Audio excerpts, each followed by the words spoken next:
Aqui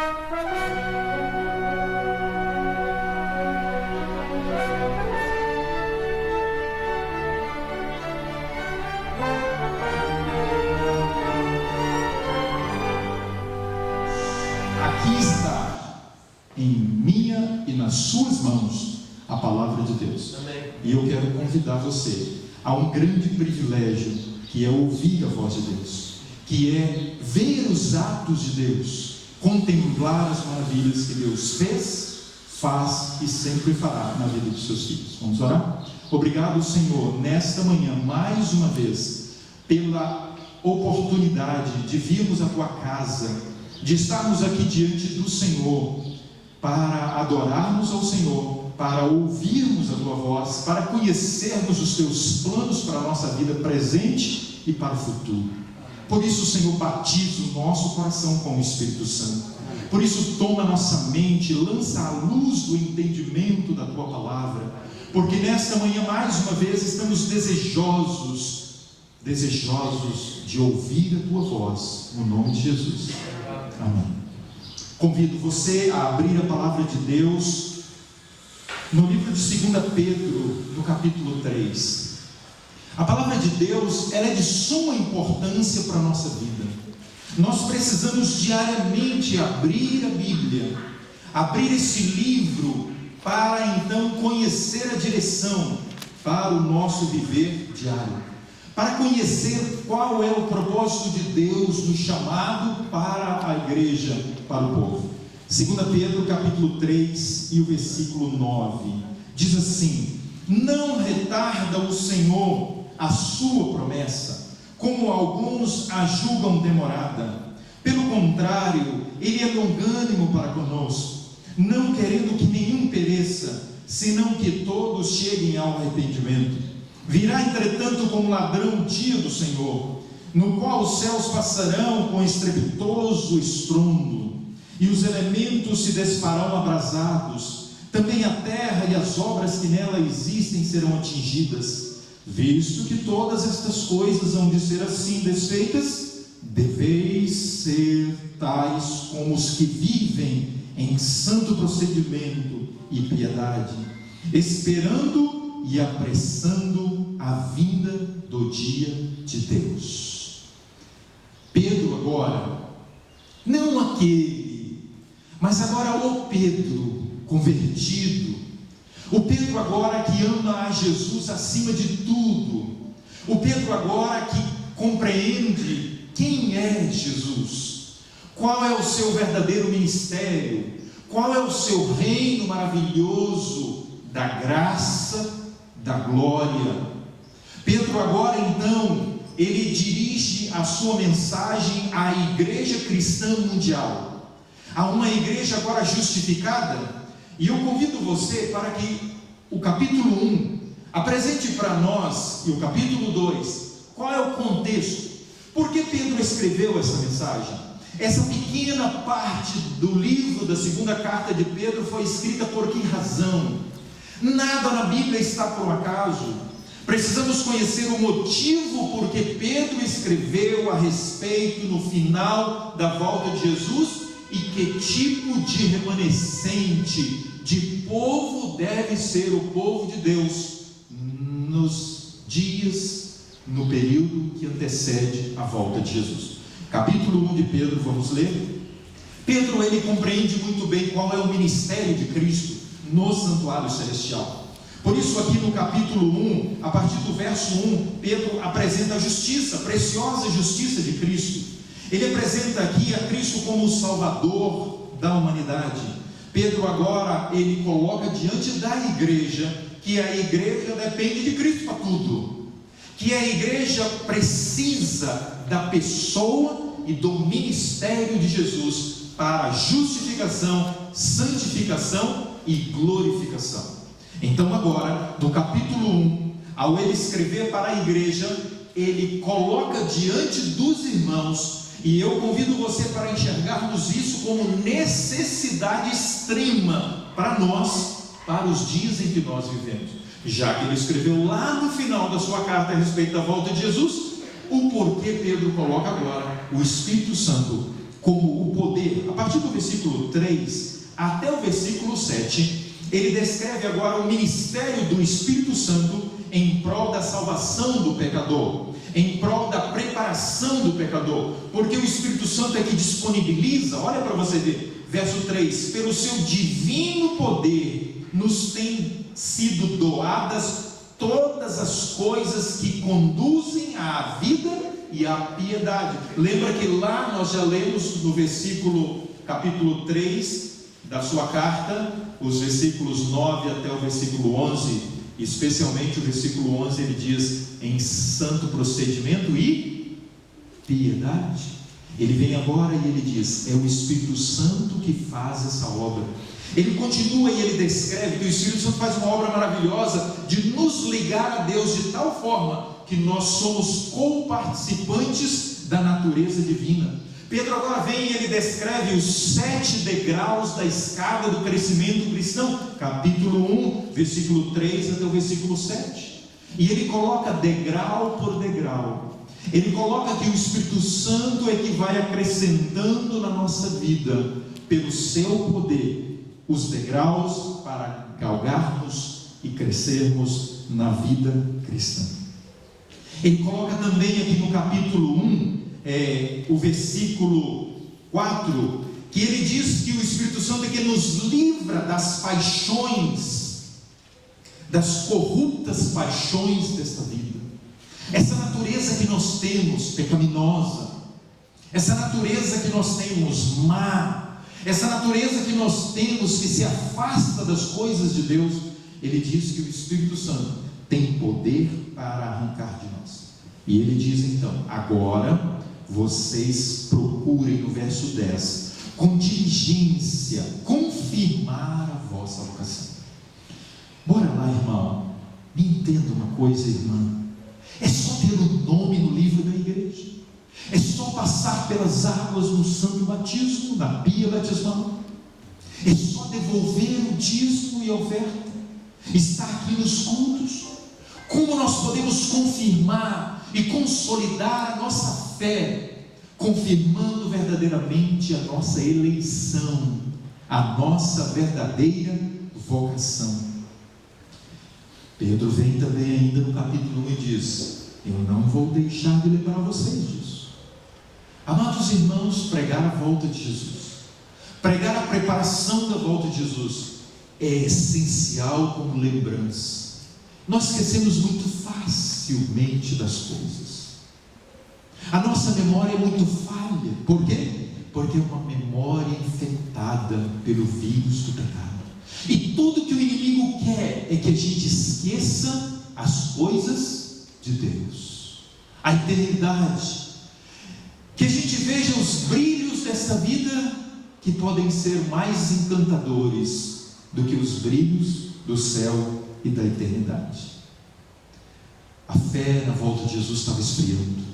Tanto Pedro quanto Paulo escrevem a mesma carta mundial para a igreja. Pedro escreve a sua carta, a epístola de Pedro, para a igreja cristã mundial. Paulo escreve a sua carta de Hebreus à igreja mundial, porque os dois estavam vendo a igreja esfriando. Os dois estavam vendo os irmãos perder o brilho, o encanto, na expectativa da volta de Jesus. Porventura, corremos o mesmo risco, nos dias em que nós vivemos, de também esfriar na esperança. Sabe, jovens, quem corre um grande risco, talvez até maior, os jovens. Porque vocês, jovens, são bombardeados. Diariamente o inimigo procura colocar diante de você um encanto maior por esse mundo. Diariamente o inimigo procura colocar diante da juventude uma atração, uma beleza, uma maravilha maior para esse mundo. Por exemplo, a tecnologia é uma maravilha, boa e má. Quando a tecnologia rouba muito tempo do jovem, do irmão e da irmã, que não lhe resta mais um tempo suficiente para fortalecer a fé pelo estudo da Bíblia, pela oração. Faz uma estimativa, você, quanto tempo em média as pessoas gastam hoje na internet, usando as mídias, as redes sociais, e quanto tempo se gasta para a Bíblia e para a oração. Amados irmãos, nós encontramos agora esse texto objetivo. Pedro, ele vai direto ao ponto. Pedro, ele não dá voltas, vendo a situação urgente da igreja. E nesta manhã, em nome de Jesus, como ministro do Evangelho, vendo a urgência para os nossos dias, eu digo a mesma coisa. Qual é o perfil e o tipo de povo que devemos ser nos dias em que nós vivemos?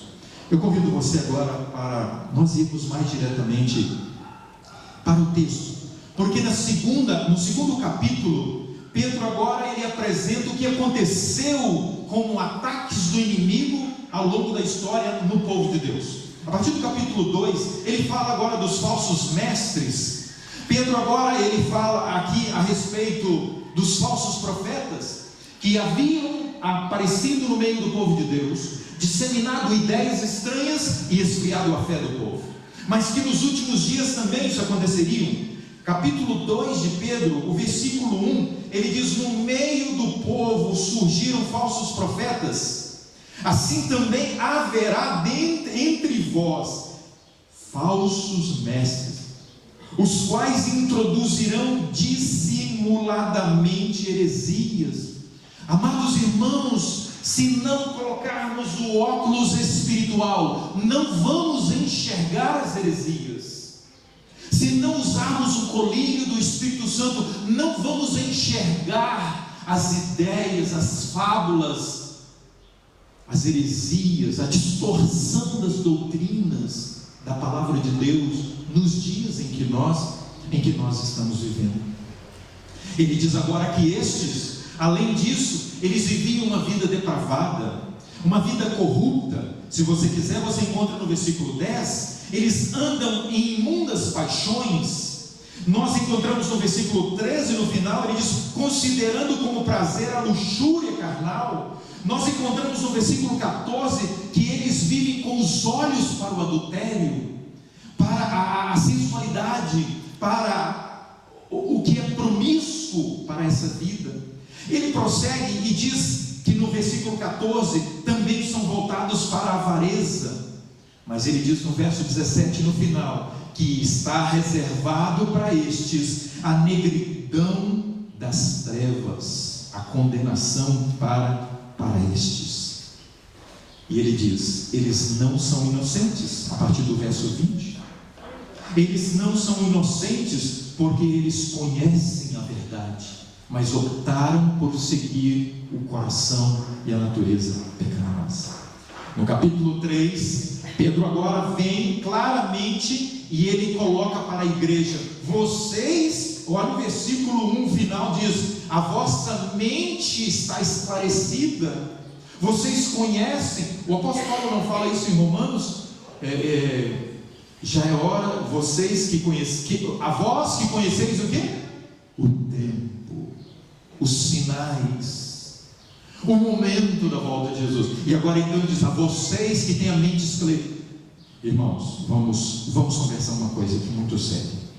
Se há alguém nesta manhã que está assistindo e que está aqui presente na casa de Deus, que não está conseguindo enxergar os sinais, que não tem a percepção, o discernimento mais claro do certo e do errado, e às vezes vai na onda, levado facilmente pelas ideias, pelas ideologias desta vida, se faz necessário ter uma mente esclarecida. Aquele que não estuda a Bíblia, aquele que não se volta para o dom profético, não terá uma mente esclarecida, terá uma mente muito superficial no conhecimento das coisas.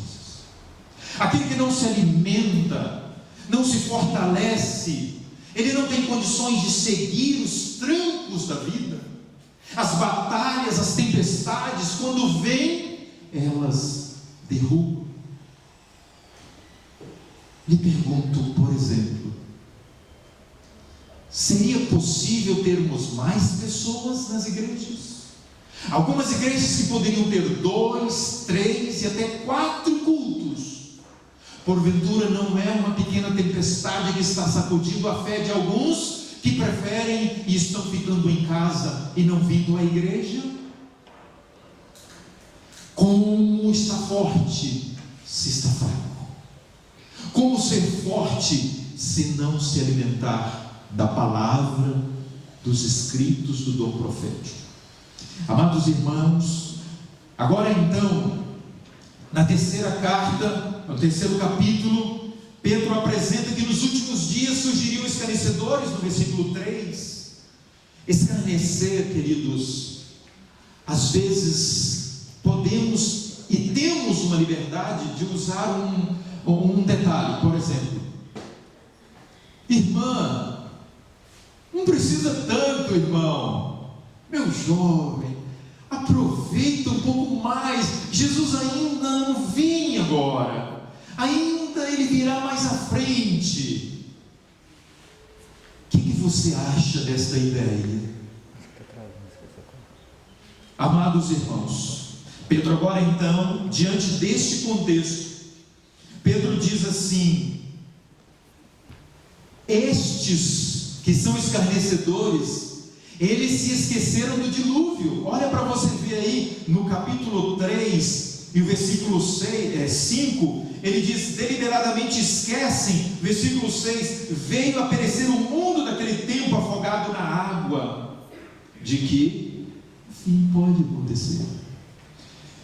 Algumas pesquisas feitas no meio evangélico, no meio cristão, detectou que há pessoas que não mais creem piamente que Jesus virá, que o mundo vai acabar. Acredita que as coisas vão piorar, a natureza vai avolumar as tempestades, o descontrole, a violência também, mas no fundo não crê mais, como aqueles da época de Pedro, de que realmente Jesus iria voltar.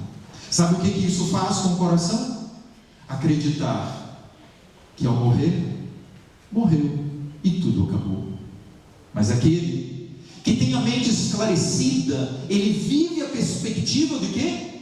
De sair deste mundo, mesmo que vá para a sepultura, a esperança da ressurreição e da volta de Jesus. Vamos lá, capítulo 3, a partir do verso 9, nós vemos muito bem que Pedro diz que Deus está demorando porque Ele é misericordioso, para que muitos possam alcançar a salvação. Pedro agora então apresenta aqui no capítulo 3, a partir do versículo 9, que Deus não quer que ninguém pereça. Nesta manhã eu falo para você e para mim, o amor de Deus é grande demais, irmãos. Meus amigos, o amor de Deus é extraordinário. Olha se você e eu merecemos a salvação. Olha se você e eu merecemos ir para a eternidade com a vida que nós temos, como nós tratamos o nosso Deus maravilhoso, como nós obedecemos os seus mandamentos e a sua lei, como nós pregamos o evangelho da salvação. Olha se eu e você merecemos o céu.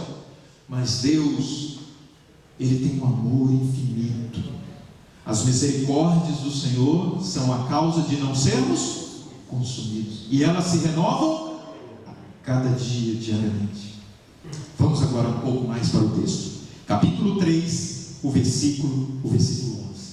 Depois de descrever a volta de Jesus, depois de descrever a realidade da igreja sendo atacada por falsos profetas, falsos mestres, ideias e muitas coisas estranhas acontecendo, Pedro agora então, ele vem e coloca a seguinte declaração: visto que todas essas coisas hão de ser assim desfeitas, queira ou não queira, Jesus vai voltar.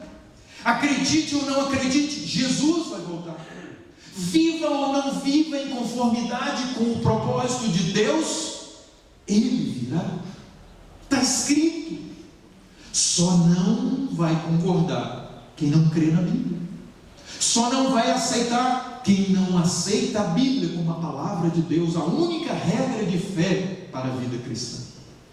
Mas queira ou não, Jesus virá. Se nesta manhã eu falo para alguém que em algum momento deixou de acreditar na volta de Jesus, deixou morrer, esfriar a chama no coração do anseio e da perspectiva da volta de Jesus. A Bíblia diz: Jesus virá nas nuvens dos céus. Amados irmãos, nós estamos nos aproximando dos últimos dias. Os sinais estão aí. Por que não falar do coronavírus?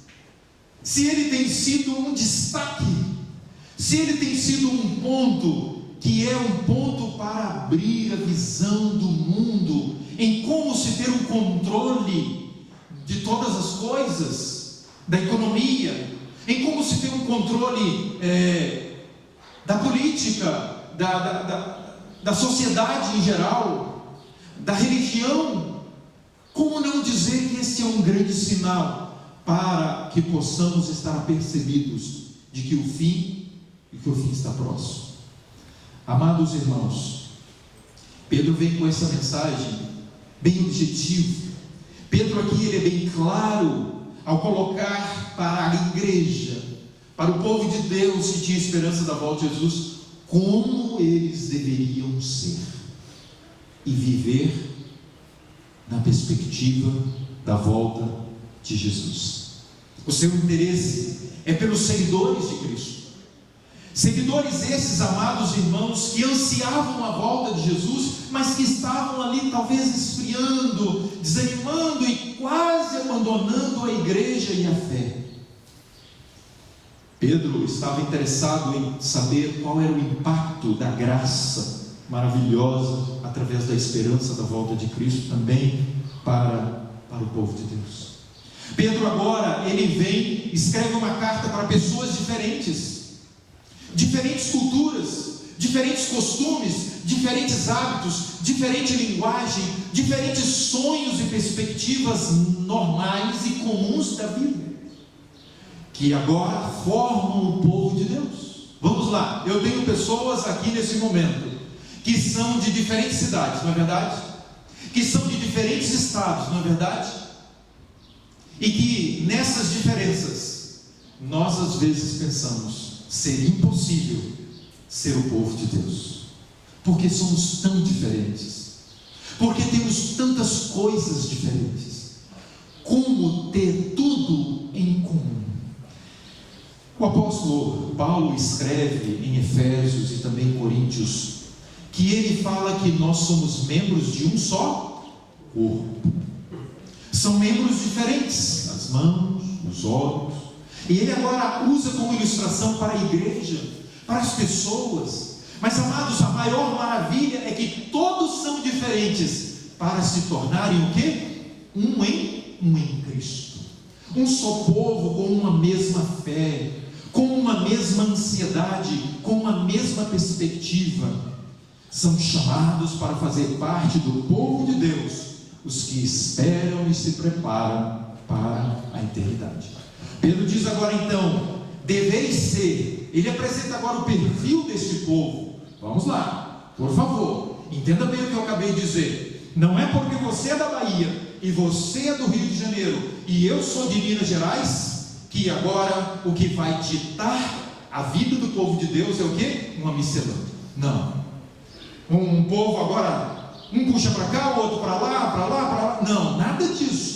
Pedro vem agora e diz que os membros são diferentes, mas o cabeça é um só, e é Cristo Jesus. E a cabeça é o cérebro que dita então agora a coordenação dos movimentos, das ações e reações dos membros. Então precisamos entender que se não for o Espírito Santo na igreja, a igreja vai cada um para a sua direção. Costumam dizer aí, cada um vai para onde aponta o seu nariz. Esta manhã, queridos, precisa ficar bem claro uma coisa para nós. As coisas na igreja não são como os falsos mestres queriam ensinar. Vinha um mestre e ensinava uma coisa, vinha outro mestre e ensinava outra coisa, vinha uma ideia daqui, uma ideia dali. Não, a palavra de Deus é a base. Por isso nós somos o povo que tem, somos fundamentalistas. Amém? E por essa razão, nos últimos dias, muitas pessoas irão buscar incomodar os fundamentalistas, até dentro do próprio povo de Deus. Aquele que tem a base na Bíblia: assim diz o Senhor, está escrito, é assim que é para ser, é assim que é para viver. E nesta manhã eu abro a Bíblia com você, em nome de Jesus, para ver qual é o perfil daqueles que aguardam a volta de Jesus. E Pedro então agora, ele apresenta para nós o perfil: deveis ser, no verso 11, tais como os que vivem em santo procedimento. O estilo de vida, a maneira de viver, as perspectivas da vida. Sabe uma coisa interessante, irmãos? Olha que coisa interessante. A maneira como esperamos e a intensidade determina a qualidade de vida cristã, a normativa do comportamento cristão. Vamos entender. Se você não ficou bem claro para você, olha uma coisa aqui: o quanto eu anseio a volta de Jesus, o quanto eu amo a volta de Jesus, o quanto é encantadora a volta de Jesus, vai determinar como vai ser a minha vida. Ok? Vamos ver uma coisa. Alguém vai chegar na sua casa, você fará o melhor para receber essa pessoa, não é verdade? Porque ele é muito especial para você. A limpeza, os arranjos, a comida, até a sua própria roupa. Você veste uma roupa especial. Isso é natural e é normal e é muito bom. E a grande visita da salvação está chegando. Ele está vindo. Como vou estar agora? Com que intensidade estarei vivendo a perspectiva da vinda dessa visita especial? Oh, meus queridos, como o amor ao dinheiro para prazer, para posses egoístas, nos faz perder o brilho e o encanto pelas coisas de Deus. Olha que coisa interessante. A vida do remanescente fiel é um constante confronto com o padrão seguido pela sociedade atual e que vive ao seu bel prazer, conduzido pela natureza pecaminosa. Choque. Caim, Abel. Sem, Jafé e Cã. Ao longo da história sempre houve dois grupos: o deste lado e o deste lado, o fiel, o infiel, os do mundo celeste, os do mundo terrestre. Amados irmãos, ser diferente em um mundo igual. Olha essa frase: ser diferente em um mundo onde todos ou a maioria se veste da mesma forma, come naturalmente a mesma comida, assiste os mesmos programas, filmes e shows, aspira as mesmas ou os mesmos sonhos. Ou eu estou mentindo nesta manhã? Ou eu falo nesta manhã para um grupo, para pessoas que acham que está tudo igual lá fora e aqui dentro? Não, aqui dentro não. Aqui dentro manda Jesus. Aqui dentro não. Aqui dentro as regras são de Jesus. Aqui dentro não. Aqui dentro as coisas são como a vontade de Deus. Pedro estava deixando isso bem claro para eles, porque se eles queriam na volta de Jesus, porque se eles queriam fazer parte do remanescente fiel de Deus, eles precisavam ter bem claro agora qual deveria ser o perfil daquele povo que vivia naqueles dias. Estar no mundo, mas não ser do mundo.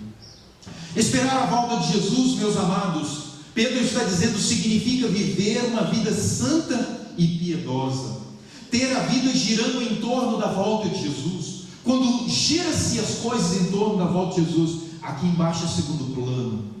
Aqui embaixo as coisas vão quando dá. Entende bem? Esperar a volta de Jesus e viver em um santo procedimento é mais ou menos assim. O proceder do mundo é desta forma. O proceder do cristão é separado do proceder do mundo. É diferente do proceder do mundo. Qual é o proceder do mundo? A linguagem do mundo, nem toda ela é a nossa linguagem. Ela precisa passar pelo crivo da palavra de Deus. Como Jesus conversaria hoje? Quais seriam as brincadeiras, as conversas, o linguajar de Jesus? Seria igual ou seria diferente? Não creio que no período de Jesus, da sua adolescência, ele falava, e da juventude, ele falava comumente como os daquela sociedade. Se o grupo conversa coisas imorais, nós conversamos coisas morais. Queridos jovens, eu sei que essa mensagem vai alcançar alguns pela internet, jovens que vão ouvir essa mensagem. Não vá pelo que os outros, e até às vezes líderes fazem. Nós somos diferentes. Nós somos um povo diferenciado. Olha José, que. Olha Davi, que. Olha Daniel, que jovens. O que atrai o mundo como causa de impacto é a diferença.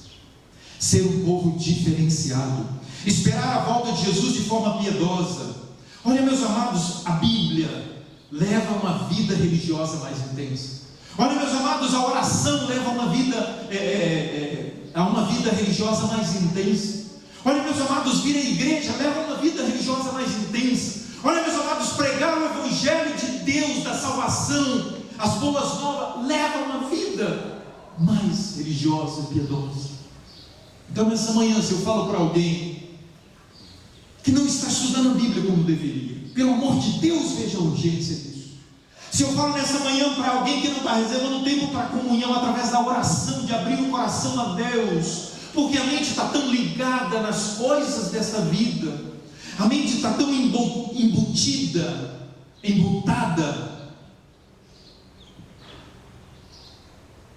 eu imploro para você, não são mais dias para menos Bíblia, menos oração, menos igreja, menos missão, não, irmão. Ao contrário, mais Bíblia, mais oração, mais missão, mais igreja. Se essa mensagem vai alcançar alguém que está em casa, poderia estar aqui na igreja, pelo amor de Deus, é hora de vir para a igreja. Quem pode? Infelizmente, os que estão sendo impedidos de vir, eles queriam estar aqui. Alguém ontem me ligou: por favor, pastor, pelo amor de Deus, me deixa ir à igreja. Pastor, eu tenho mais de 70 anos, mas tudo que eu quero agora é ir para a igreja. O que você acha desse coração, irmão, irmã? É um coração que quer Deus na vida. Amados irmãos, esperar a volta de Jesus significa estar aberto para a influência do poder transformador, renovador, restaurador do Espírito Santo. Vamos lá. Pedro agora, ele cita mais duas palavras. Ele cita agora a respeito de esperar e apressar a volta de Jesus.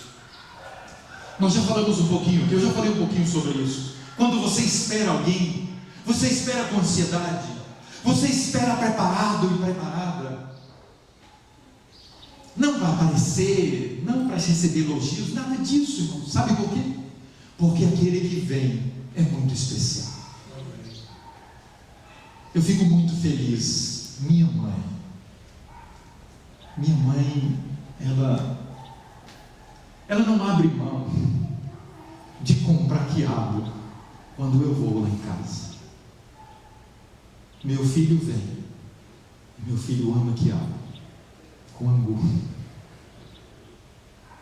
Jesus vem, Jesus ama a santidade, e Jesus ama que o seu nome seja proclamado, e Jesus ama o coração todo dele. Amados irmãos, Pedro agora coloca apressar. Aquele que anuncia a vinda de Cristo, ele está no processo de apressar a volta de Jesus. Porque quanto mais pessoas conhecerem o Evangelho, quanto mais pessoas ficarem sabendo da volta de Jesus, mais pessoas poderão ser o quê? alcançadas e salvas para a eternidade. Amados irmãos, Apocalipse capítulo 14, versículo 12, apresenta para nós qual é a vida dos fiéis para os últimos dias, a perseverança dos santos. E eu quero convidar você rapidinho para entender algo muito importante, e leia depois 1 João capítulo 2, verso 14, porque lá fala que deve estar atento para a Bíblia, para vencer o maligno. E lá João fala para os jovens: jovens, sois fortes, porque vencestes o maligno. Por quê? Porque a palavra de Deus permanece. E o remanescente fiel de Deus, ele guarda a lei, ele guarda os mandamentos. A sua vida está embasada no assim diz o Senhor. A sua vida está fundamentada na palavra de Deus. Amados irmãos, e a segunda característica do remanescente fiel, neste verso, tem mais uma, mas nós vamos ver duas apenas: guarda a lei, guarda a palavra na alma. A tua lei é o meu prazer, o salmista diz. Alegro-me nos teus mandamentos. A tua palavra é tudo para mim, Senhor. E agora então se diz: fé em Jesus. O foco do remanescente é o santuário celestial. O foco do remanescente é no santuário celestial, porque lá está Jesus, o nosso Salvador, aquele que morreu na cruz para nos salvar, e é lá que Ele ministra em nosso favor. Por isso devemos adentrar ao Santíssimo diariamente, para poder colocar diante de Jesus as nossas petições. Amados irmãos, santidade não é inerente do ser humano. Então, quando Pedro diz assim: santo procedimento, é uma vida diferenciada, é uma vida separada.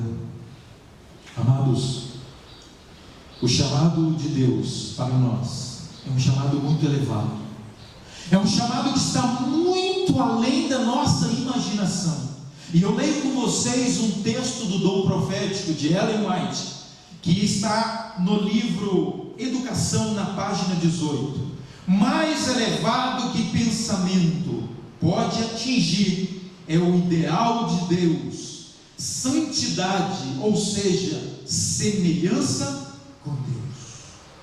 A vida do cristão é um viver diariamente um testemunho de uma carta viva para ser lida por todos aqueles que diante dele se apostam, se colocam diariamente.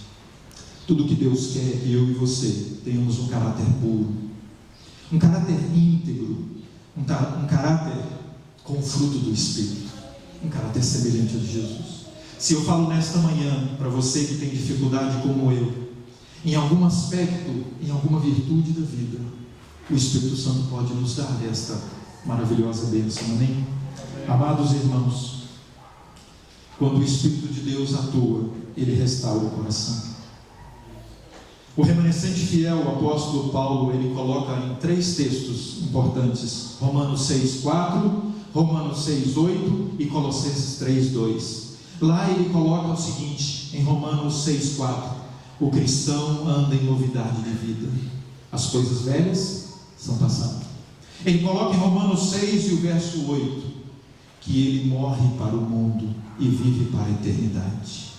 E em Colossenses 3:2, ele diz que os seus pensamentos, o seu coração estão nas coisas dos altos céus, amém? Os dias são maus, os dias são difíceis, a volta de Jesus está cada vez mais próxima, e eu e você precisamos com urgência de nos prepararmos para o encontro com Jesus. Nesta manhã, 7 pontos foram apresentados para mim e para você. Deus deixa bem claro que Jesus virá. Não importa, crendo ou não, Jesus virá. Segundo, Deus revelou bem claro para nós os indícios do fim, as coisas que aconteceriam dentro e fora do seio do povo de Deus. Pedro colocou para nós bem claro que Deus chamou pessoas de diferentes partes, com diferentes costumes, com diferentes hábitos, para se tornarem um pelo cabeça, que é Cristo Jesus. Pedro colocou para nós, e a Bíblia deixou bem claro, que Deus quer regenerar o seu povo para ser a geração da eternidade, Qual é a geração da volta de Jesus? Qual é a geração final? Qual é a geração que vai estar de pé? Pedro coloca para nós: a geração regenerada, a geração reavivada, a geração reformada. Foi colocado para nós através da Bíblia que o desejo de Deus é que estes brilhem o caráter de Cristo, que sejam semelhantes a Jesus, que o mundo olhe e diga: olha o povo de Deus, um povo diferente em tudo, moda, costumes, hábitos e aspirações. Ficou bem claro para nós que Deus vai levar os fiéis, o remanescente fiel para a eternidade. E por último, é bem claro para mim e para você que se nós abrirmos o coração, que nós fizermos uma entrega, e todos os que fizerem isso e viverem conforme a vontade de Deus, e viverem sobre o guarda-chuva do poder do Espírito Santo, estarão protegidos e blindados e prontos para entrar na eternidade.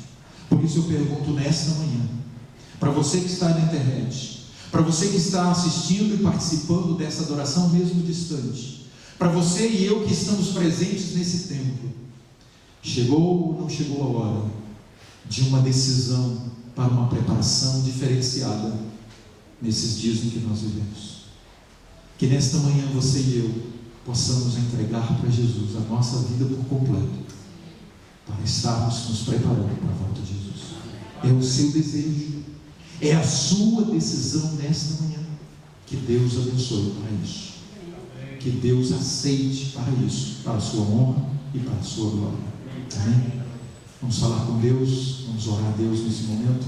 Eu quero convidar você a ficar em pé para nós agradecermos a Deus porque podemos estar aqui, para nós engrandecermos a Deus por sua bondade e sua misericórdia, para nós agradecermos a Deus pela palavra. Querido e bom Deus, nesta manhã mais uma vez o Senhor abriu diante de nós, descortinou diante dos nossos olhos as maravilhas dos teus planos para o teu povo. Santo Deus, tenha misericórdia de nós. É tão difícil às vezes enxergarmos o nosso proceder, a nossa vida, a piedade, o anseio pela volta de Jesus. Toma, Senhor, o nosso coração por bondade, pelos méritos, pelo amor de Cristo ao morrer na cruz. Toma a tua igreja, toma todos que nesse momento estão diante do Senhor, ouvindo a tua palavra e que foi tocado e despertado pelo Espírito Santo. A esperança da volta de Jesus, a chama, o fogo da volta de Jesus, o fervor, a perspectiva, seja reacendida nesta manhã no nosso coração. É a nossa prece no nome do nosso maravilhoso Salvador e Senhor Jesus Cristo. Amém. Amém. Tantos são teus afazeres que te esqueces de Jesus,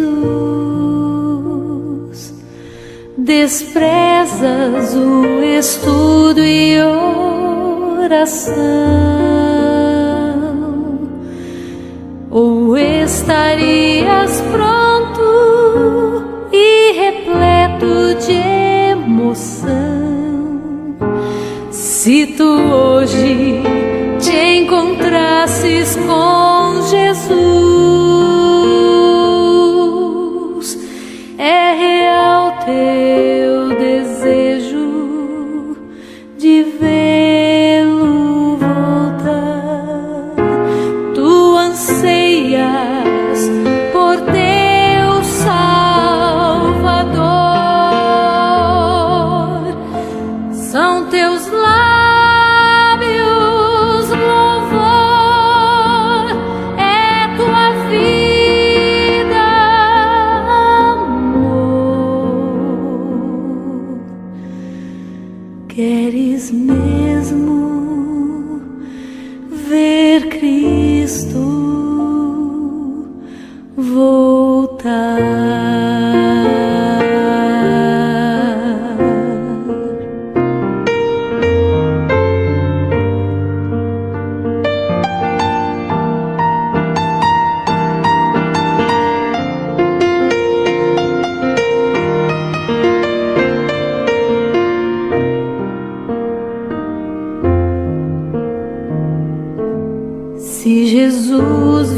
soubesse hoje qual seria o teu sentir, talvez tu procurasses te esconder devido a algum pecado que não queres submeter. Que horror com os ímpios perecer. É real teu desejo de vê-lo voltar. Tu anseias por teu Salvador. São teus lábios louvor, é tua vida amor. Queres mesmo ver Cristo voltar?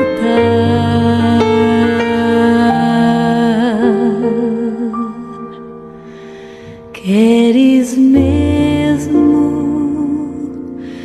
ver Cristo voltar?